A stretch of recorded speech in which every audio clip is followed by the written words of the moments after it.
अपने मन पसंदीदा ड्रामा से जुड़े रहने के लिए अभी जाएं और मन ड्रामास को लाइक करें, सब्सक्राइब करें और बेल आइकन को प्रेस करना बिल्कुल ना भूलें।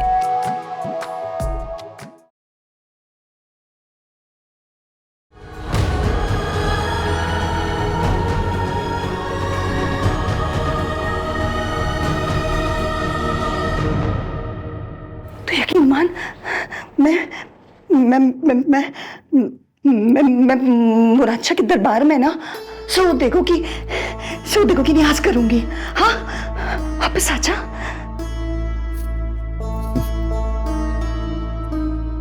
ना रिफत ना, दिल वो नाफरमान परिंदा है जो एक बार मुंडेर से उड़ जाए ना, वापस मुड़ कर नहीं आता है।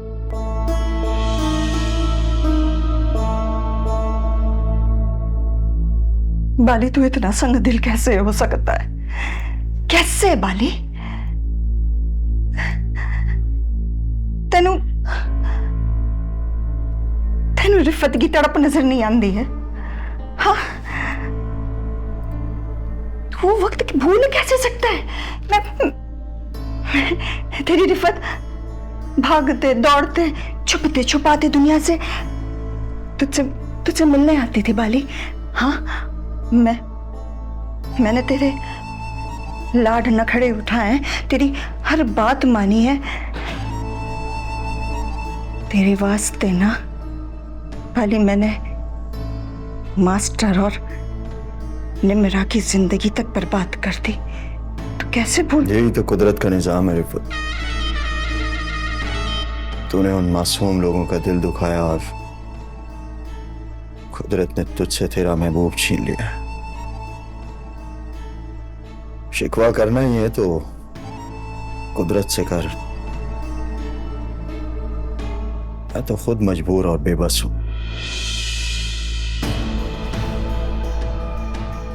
मेरे इख्तियार में कुछ नहीं है रिफत। बाली, तू जानता है मैं ना बचपन से बहुत जिद्दी रही हूं। वो छोटे छोटे बच्चे होते थे ना, उनके हाथ में प्यारे प्यारे से खिलौने देखकर ना मेरा जी चाहता था कि मैं उनसे वो खिलौना ले लूं,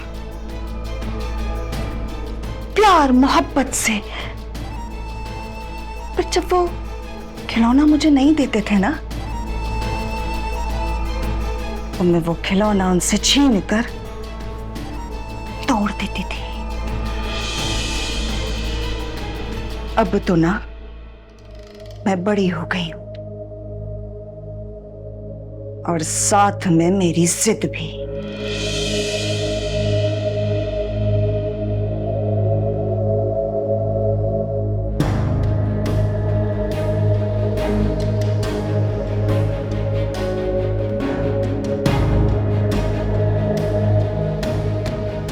चल रहने दे।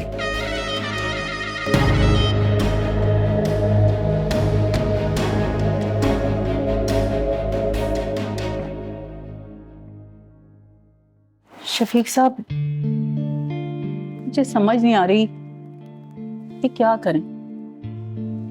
उससे निशा की हालत नहीं देखी जा रही। वो अंदर ही अंदर घुट घुट के मर रही है। हमें तो बस अल्लाह से दुआ करनी चाहिए। जब औलाद अपने फैसले खुद करने लग जाए तो माँ बाप तो अपाहज हो जाते। मुझे जवान से ये उम्मीद नहीं थी कि वो हमारी बात नहीं मानेगा और इनकार कर देगा। और फाइक से कब उम्मीद थी कि वो हमारे सामने खड़ा हो जाए? क्या औलाद को इसलिए लिखाया पढ़ाया जाता है कि वो माँ बाप की इज्जत करना भूल जाए? मैं तो कहती हूँ हमें अभी से अपने बुढ़ापे का इंतजाम कर लेना चाहिए, क्योंकि मुझे तो अपने बेटों से कोई अच्छी उम्मीद नजर नहीं आ रही। खालिदा, हमें अल्लाह से नाउम्मीद नहीं होना चाहिए। तुम देख लेना, अल्लाह ताला जब इनको साहिब औलाद बनाएगा उस वक्त इनको एहसास होगा कि माँ बाप की मोहब्बत क्या होती है। अम्मी, अब्बू, बहुत बड़ी खुशखबरी है। आप दोनों बहुत जल्दी दादा दादी बनने वाले हैं, और वो भी एक खूबसूरत पोते के। ये तुम सच कह रहे हो? जी अब्बू। खालदा देखो, अब हमारे घर में एक खूबसूरत पोता आने वाला है। ठीक है बेटा, तुम जाओ और फौरन मिठाई लेकर आओ। मैं अपने हाथों से पूरे मोहल्ले में तकसीम करूंगा। जी अब्बू। जाओ, शाबाश।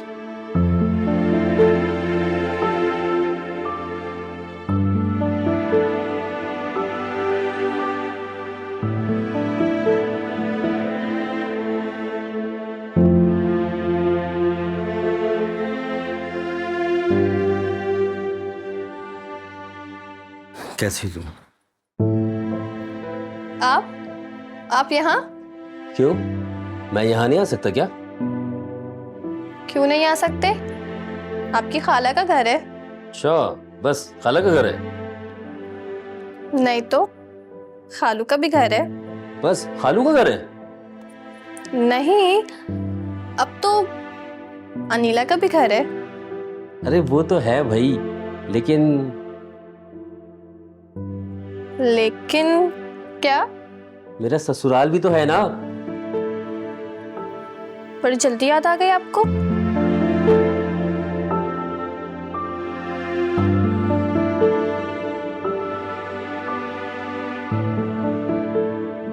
अरे नबील बेटा, तुम कब आए? अस्सलाम वालेकुम। वालेकुम। सॉरी आंटी, मुझे आने में देर हो गई।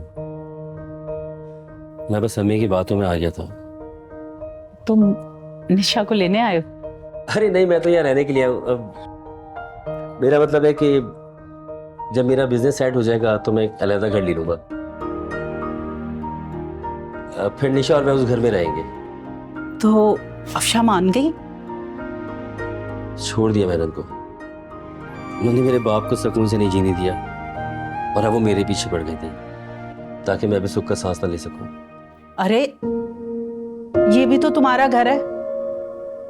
अब तुम यहीं रहोगे हमेशा हमारे साथ।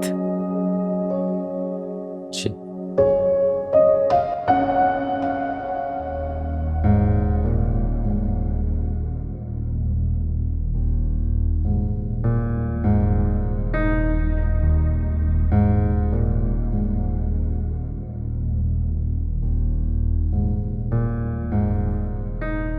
निम्रा बेटा, मुझे माफ कर देना। मैं तुम्हारे साथ बहुत जुल्म और ज्यादती की। मुझे ऐसा नहीं करना चाहिए था। मुझे माफ कर दो। आंटी प्लीज, आप मेरी माँ जैसी हैं, और माएँ बच्चों से माफी मांगते हुए बिल्कुल अच्छी नहीं लगती।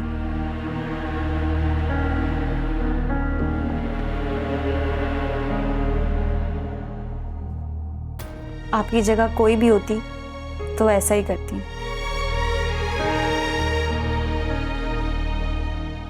बदनसीबी मेरी है, ना चाहते हुए भी मैं इन हालात में आकर फंस गई हूँ आंटी। तुम्हारी बदनसीबी नहीं, हमारी खुशनसीबी है। वो तो हमारी गलतफहमियां हैं कि हम तुम्हें पहचान नहीं पाए। पहचान जाती तो कितना अच्छा था, मगर फिर भी अल्लाह का शुक्र है कि अब अनीला जैसी लालची और खुद गर्ज लड़की से हमें निजात मिली।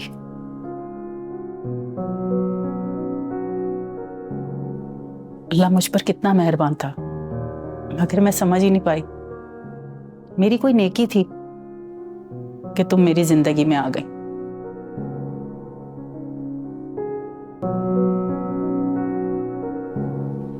बस तुम दोनों के लिए मेरी बहुत सारी दुआएं। अल्लाह मुझ पर बहुत मेहरबान है आंटी। आंटी? आंटी किसको कहा?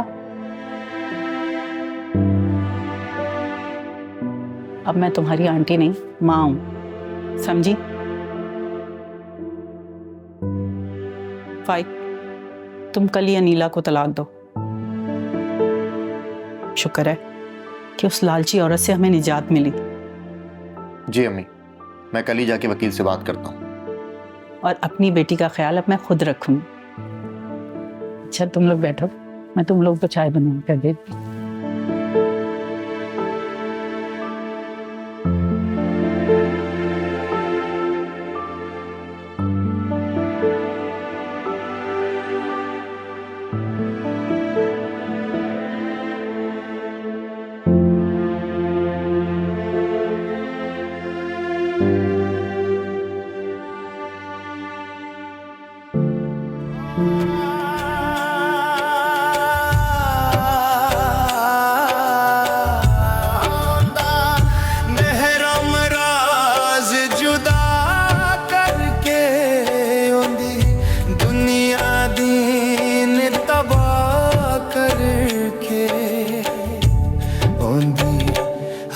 एक चीज फना करके मखलूक दी दिल दी नहीं हिलदी। तू जानता है तूने कितना बड़ा जुल्म किया है मुझ पर, मेरे बाप पर। दर्द दी मरकज है। तेरा जुर्म इतना बड़ा है ना कि तू सारी जिंदगी मेरे चौखट पर कुत्ता बन के बैठा रहे ना, मैं तुझे तब भी माफ नहीं करूंगी। एथा दर्द दी है निथ बाबा बलदी।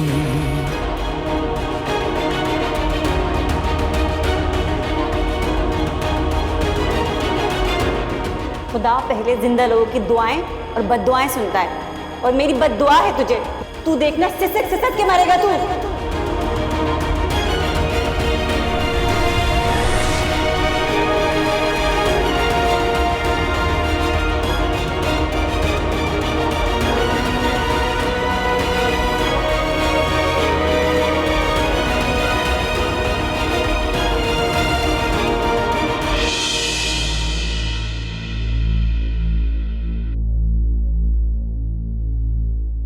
तुझे क्या हुआ है?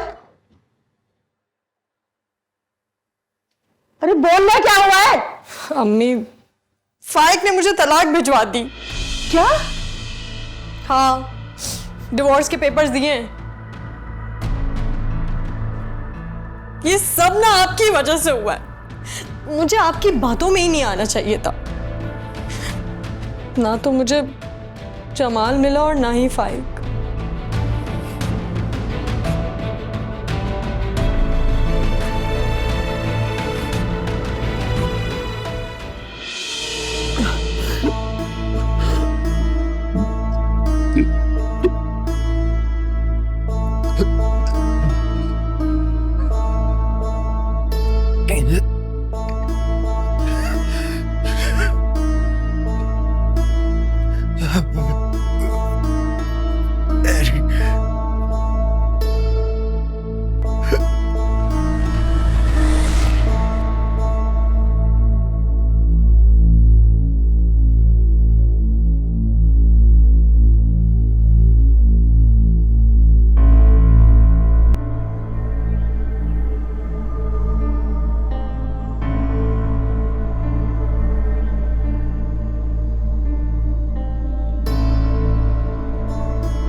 हे बाली,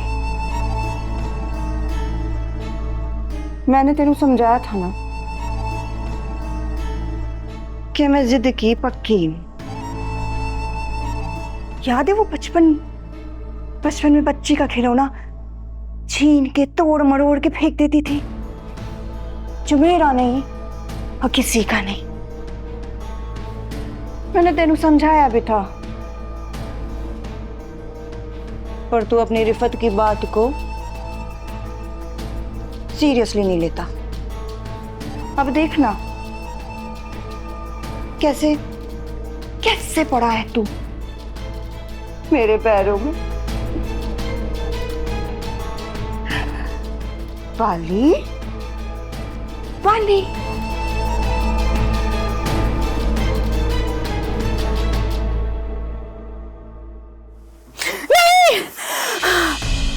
क्या हुआ निम्रा?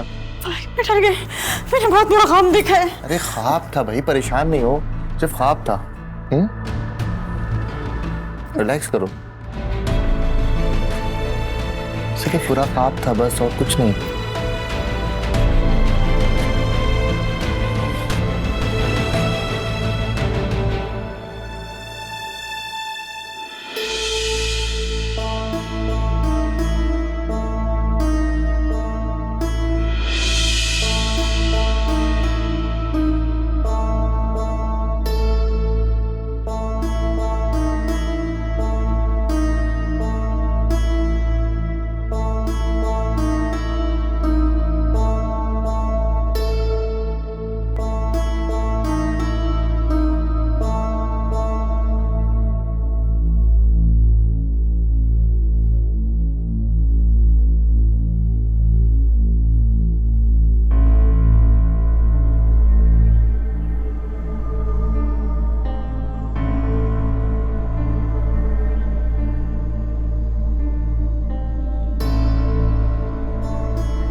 बाली, तुझे बताया था ना,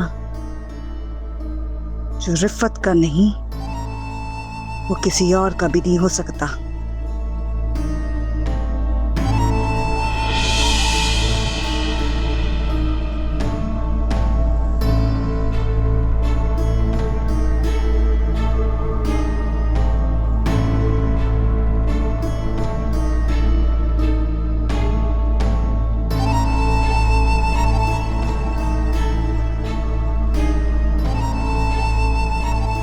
बाली,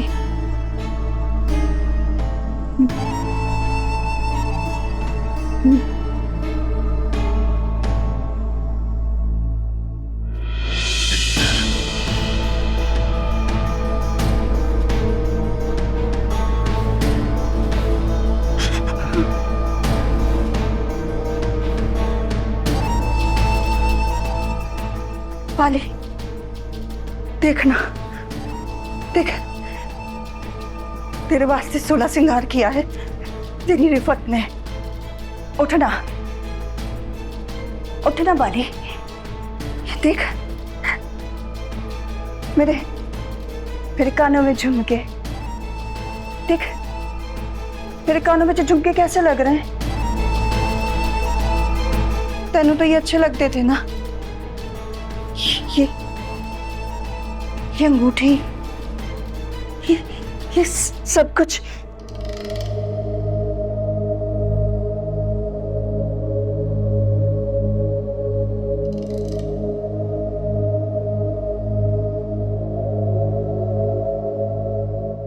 तुझे ये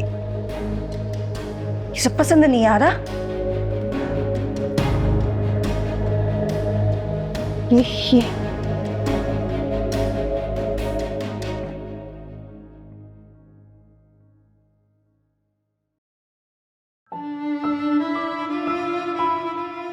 ये सब ये सब तेरी खातिर है।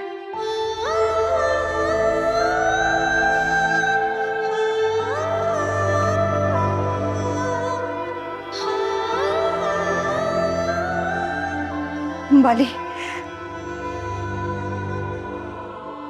उठना, देख, तेरी रिफत तेरा इंतजार कर रही है, ऐसे ही बन सवर के जैसे जैसे तुझे पसंद हुआ है। उठ जा, देख, ऐसे ना कर। इस घर की वीरानी मुझे खाए जा रही है। बाली, बाली,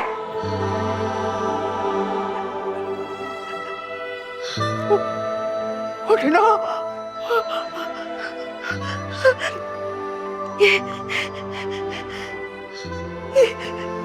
ये सब किसके लिए?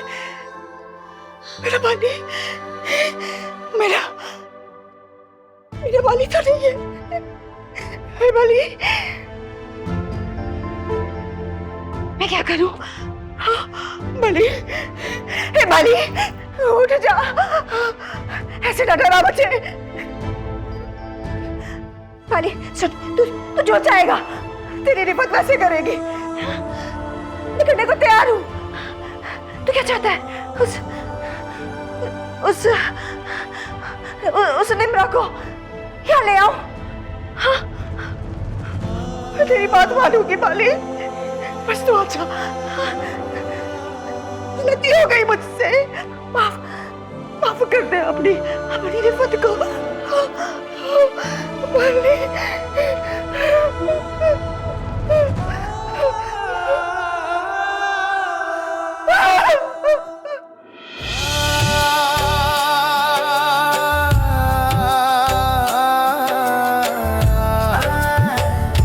दुनिया प्यार दी वेरी है, इतना प्यार कोई नहीं पा सकदा।